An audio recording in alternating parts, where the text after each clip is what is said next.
우한 코로나 바이러스에 대응하는 한국과 미국 두 나라 사이의 차이점이 눈길을 끄는 대목이 있습니다. 미국은 트럼프 대통령이 직접 나서 예정에도 없던 기자회견을 열고 교회를 다시 열어야 한다고 강조했죠. 예배와 기도의 필요성을 역설한 것입니다. 펜스 부통령은 우한 코로나 바이러스 대책회의를 하며 먼저 함께 기도한다고 합니다. 이 사진이 외부에 공개되자 이른바 진보좌파 성향 언론들은 집중적인 비난을 하기도 했었죠. 폼페이오 국무장관은 얼마 전에 이런 인터뷰를 했습니다. 오직 하나님만이 미국인들을 지켜주실 수 있다. 나는 매일 이 어려운 시기에 성경을 묵상하며 하나님께 기도한다. 그런데 한국에서는 우한 코로나 바이러스 퇴치를 위한 액땜 구판이 정부 후원으로 벌어졌다고 합니다. 외교부와 문화재청이 후원했다고 하죠. 한국문화재재단이 5월 28일 서울 역삼동 LG 아트센터 창립 40주년 기념 특별 공연으로 한 것인데요. 최위 풍류라는 제목입니다. 삼국유사에 등장하는 신라시대 인물 처용을 불러 우한 코로나 바이러스로 인한 불안과 걱정을 쫓아낸다는 것인데요. 처용은 자신의 집에 몰래 드나드는 역신, 즉 전염병 귀신을 물리치는 설화 속의 인물이죠. 처용의 얼굴 그림을 문에 붙여놓으면 역신을 피한다는 설이 있습니다. 이 공연에서는 진도 식김굿 중에 하나인 홍역과 같은 역신을 청해서 해를 끼치지 말라고 하라고 축원하는 손님풀이도 진행됐다고 합니다.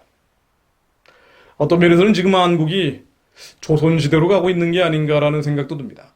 현직 대통령을 태종이니 세종이니 비유하는 말도 나오고요.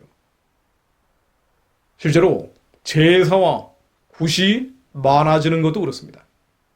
제사하고 굿하면 조선시대가 최고였죠. 그야말로 제사와 굿의 천국이라고 불렸습니다. 조선왕조실록을 보면은 해마다 왕실에서 하는 제사와 굿의 종류가 자세하게 기록되어 있는데요. 매년 1월 1일 시작하는 망궐례, 명나라 황실에 대한 제사와 굿을 시작으로 작헌례, 산천제, 선농제, 선잠제, 기우제, 석전제, 춘향대제 워낙 종류가 많아서요. 예조가 담당했다고 하는데 예조는 예의를 숭상하는 부서라기보다는 이 제사와 굿을 담당하는 부서였죠. 사유도 다양하게 이루게 되어 있습니다. 언제 제사와 굿을 하느냐. 예를 들면 길주에 돌이 울어서 금성이 낮에 나타나서 삼사동이라는 지역에 맷돌 가는 소리가 크게 들려서 큰 비가 오기 때문에 큰 돌이 움직여서 머리 둘 달린 송아지가 태어나서 꿩이 나타나서 부엉이가 크게 울거나 대궐 안에 부엉이가 들어와서 궁전에는 소경과 점쟁이들이 정식 직함을 가진 관상감이 주역으로 일기예보를 했다고 하죠. 이렇게 제사와 굿을 많이 했는데 평안했습니까?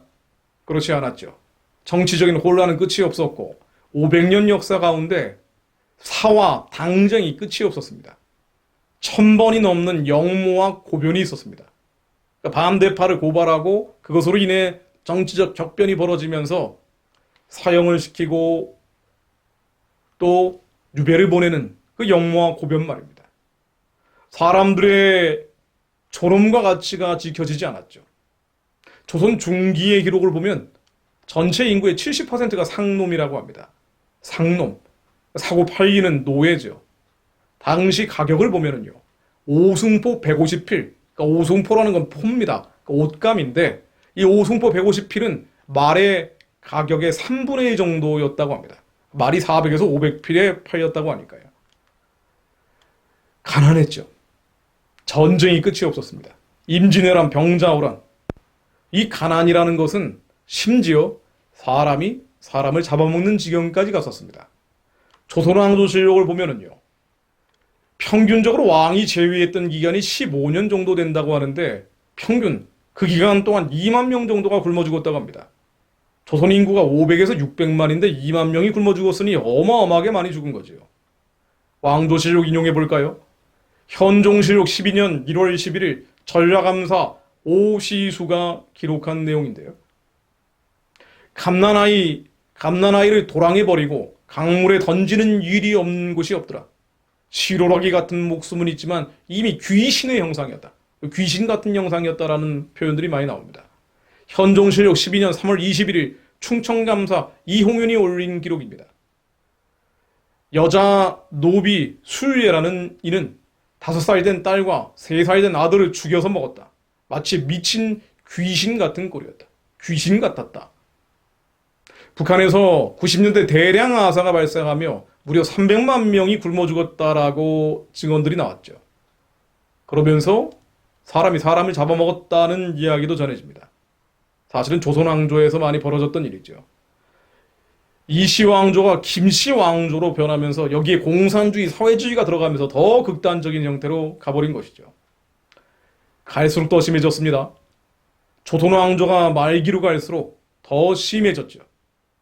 에밀 브루다라고 하는 프랑스인이 당시에 작성한 대한제국 최후의 숨결이라는 책을 보면은요, 이런 표현이 나옵니다. 까마득한 옛날부터 사실상 이 왕국의 주인 노릇을 해온 무당, 직관, 점쟁이 등 샤먼, 무당의 영어 표현이죠. 이 샤먼에 민중은 감지덕지하고 있다. 조상숭배라는 영혼의 예찬에 더욱 묶여있는 이 민족의 퇴행은 조선의 정상적 발전을 저해하고 있다. 구한말로 갈수록 더 심해졌습니다. 명성황후 민비도 그랬죠. 지영군이라는 여자 무당을 끼고 돌았다고 하는데요. 아예 지영군이라는 군호까지 내렸다고 하죠. 무당은 궁을 제 집처럼 드나들었고요. 침전, 잠자는 것 또한 마음대로 들락거렸다고 합니다. 이 당시의 기록을 보면 배를 만지면 복통이 나왔고 머리를 만지면 두통이 나왔다라는 표현도 나오더군요. 구슬하면 시름이 거쳤다라는 표현도 나옵니다. 그야말로 귀신 장난이었겠죠. 무당이 궁에 상주한다는 소문까지 퍼졌습니다. 그러다 보니 선비들이 질타했죠. 매천야록을 쓴 황현, 윤치호 일기 같은 개인 기록에도 나와 있지만 조선왕조 실록에도 이 지영군이 어떠한 문제가 있었는지 자세히 기록되어 있다고 합니다. 형조참이라는 직함을 지냈던 지석영은 이런 상소를 올렸다고 하네요.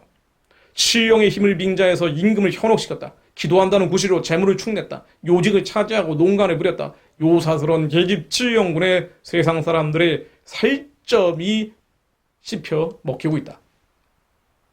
그리고 조선왕조는 멸망했습니다. 이제 35년 동안 혹독한 고난을 겪었죠. 우리 민족은 그래도 복음이 전해져서 남은 자들을 통해 하나님께서 언젠가 땅의 나라를 회복시켜 주실 것이라는 믿음을 가지고 기도하는 이들이 어둡고 캄캄한 시대였지만 번져갔습니다. 이 35년의 일제시대는 마치 용광로 속에서 새로운 피조물로 거듭나는 기간 같았습니다. 1945년 8월 15일 광복이 되자 많은 이들이 그렇게 얘기했죠. 이것은 하나님이 하신 것이다. 제사 지나고 후퇴던 모든 우상 숭배가 하나님 앞에 범죄였음을 깨닫고 오직 말씀으로, 성경으로, 주님께로 돌아가는 것만이 이 민족이 살 길이라고 고백하기 시작했습니다. 실제로 1945년 11월 정동 제2교회에서 새로운 나라를 만들기 위한 집회가 열렸는데요. 여기에 이승만 박사는 말할 나이도 없이 상해 임정의 부수반이었던 김구 선생, 김규식 선생 같은 이들이 참여했죠. 하나같이 예수의 이름으로 나라 만들자고 했습니다. 놀라운 일이죠. 예수의 이름으로 나라 만들자. 예수 입국론을 얘기했던, 기독교 입국론을 항상 얘기하고 다녔던 이승만은 말할 나이도 없이 김규식 선생마저도 우리가 침략받지 않는 강대국이 되기 위해서는 반드시 성경 위에 나라를 만들어야 한다라고 했습니다. 그런즉 누구든지 그리스도 안에 있으면 새로운 피조물이라 이전 건 지나갔으니 보라 새 것이 되었도다. 우리가 예수 그리스도 안에 새로운 나라를 만들어야 한다고 주장한 것이죠. 김구 선생 역시 경찰서 하나 만드는 것 이런 것보다 교회를 세우는 것이 더 중요합니다. 심지어 경찰서 10개 만드는 것보다 교회 하나를 만드는 것이 더 중요하다고 했습니다. 새로운 피조물이 된 한민족을 바라본 것이죠. 그리고 1948년도 5월 31일 이 나라의 국회를 시작하며 이승만 박사는 하나님께 감사하자라고 3번 이야기합니다. 이 나라를 만드신 것도 하나님이시요. 광복을 주신 것도 하나님이시요. 기도하며 이 나라 세우게 하신 하나님께 감사드립시다. 이윤영 목사님 앞에 나오셔서 기도해 주시기 바랍니다. 당시 국회 부의장이었던 이윤영 목사님 하나님께 기도했죠. 하나님, 우리에게 민생의 복락을 주십시오. 그러나 우리만 잘 먹고 잘 살기 위함이 아닙니다. 남북 통일과 세계 평화를 허락해 주십시오. 북한을 열고 땅끝까지 평화를 전하는 나라, 여호와 샬롬의 평화를 전하는 그런 나라가 되기를 기도했습니다. 어렵고 힘들고 괴로운 시대를 거쳤지만 가난과 굶주림이 마치 조선시대처럼 번져갔지만 그럼에도 불구하고 예수 안에 새로운 피조물이 된 대한민국은 기도했습니다. 광장에 몰려나와 기도했죠. 황경진 목사님이 이 기도회를 주축으로 끌고 나갔습니다. 하나님께 기도하며 어떠한 역병이든 혹은 가난과 굶주림이든 오직 여호와 하나님께 호소하면 주님이 살리신다라고 믿었던 겁니다. 제사하고 굿하는 대신에 말이죠. 지존자의 은밀한 곳에 거주하며 전능자의 그늘 아래 사는 자여, 그가 너를 새 사냥꾼의 올무에서와 심한 전염병에서 건지실 것이미로다. 시편 91편 1편 1절에서 3절 이 말씀을 믿었던 이들입니다. 다시 지존자의 은밀한 곳에 거주하려 했고 전능자의 그늘 아래 돌아가려고 했습니다. 그때 새 사냥꾼의 올무와 신암 전염병에서 건지신다고 믿었던 것입니다. 열왕기상 8장 37절 말씀입니다. 만일 이 땅에 기근이나 전염병이 있거나 곡식이 시들거나 깐부기가 나거나 메뚜기나 황충이 나거나 적국이 와서 성읍을 에워싸거나 무슨 재앙이나 무슨 질병이 있든지 막노라고. 한 사람이나 혹 주의 온 백성 이스라엘이 다 각각 자기의 마음의 재앙을 깨닫고 이 성전을 향하여 손을 펴고 무슨 기도나 무슨 간구를 하거든 주는 계신 곳 하늘에서 들으시고 사하시며 각 사람의 마음을 아시오니 그들의 모든 행위대로 행하사 갚으시옵소서. 주만 홀로 사람의 마음을 다 아심이니이다. 우한 코로나 앞에서 국가의 지도자들이 하나님께 기도하자는 이야기는 못할 망정. 본인들이 알 수 없다면 하나님께 기도하는 교회를 도와주지는 못할 망정.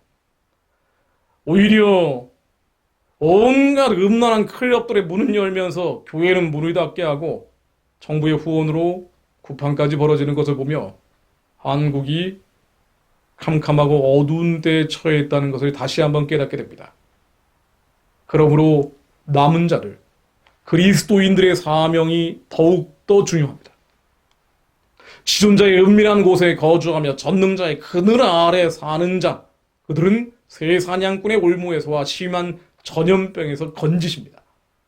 오직 여호와께로 돌아가는데 이 모든 환난을 극복할 길이 있음을 믿으며 우선 목회자들부터 성도들을 지존자의 은밀한 곳과 전능자의 그늘 아래 돌아갈 수 있도록 함께 기도해야 합니다. 지금이야말로 나라와 민족을 위해 기도해야죠. 수단은 얼마든지 있습니다. 오프라인에서 어렵다면 온라인에서라도 해야겠죠. 우리가 하나님께 돌아가지 않고는 이 어려움은 극복할 수 없습니다. 이것을 믿는 이들이 지금까지 어려움을 극복해온 것이 바로 대한민국 70년 역사입니다. 정부 후원으로 구판이 벌어지는 것들을 보며 먼저 남아있는 자들이 회개하고 더 주님께 부르짖어 70년 기적의 역사가 다시 한번 재현될 수 있기를 저 또한 회개하고 기도하겠습니다.